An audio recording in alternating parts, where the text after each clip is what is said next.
Looking for a way to take your fruit platter from drab to fab? My fluffy cheesecake fruit dip is the one for you. Let me show you how to make it.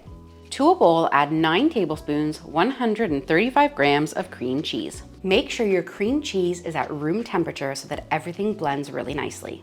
I'm going to add in a little bit of my cream. We're going to need 2 cups in total, that's 480 milliliters. This initial amount will just help to break up the cream cheese. Once your cream cheese has started to soften, add in half a cup, 75 grams of icing sugar, and 2 teaspoons, 8 grams of vanilla extract. Start whisking together. If it feels really hard to whisk, you can add in a little bit more of your cream to soften it.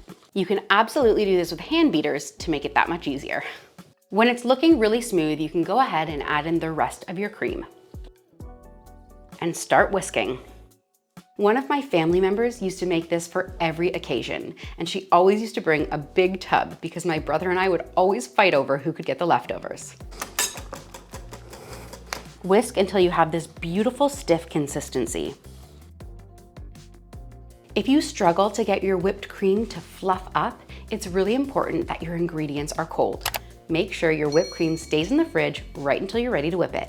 I even pop my bowl and my whisk in the fridge, especially on a hot summer day. That's ready to plate up with a beautiful fruit tray.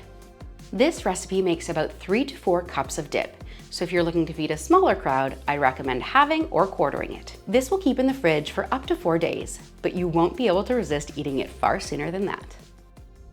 And if you're looking for a little bit of chocolate to add to your fruit platter, why not try my homemade Nutella? It would make a great fruit dip. If you liked this video, please head down below, hit the like button or the hype button, and let me know in the comments, what's your favorite fruit? Thanks so much for watching, and I'll see you next time.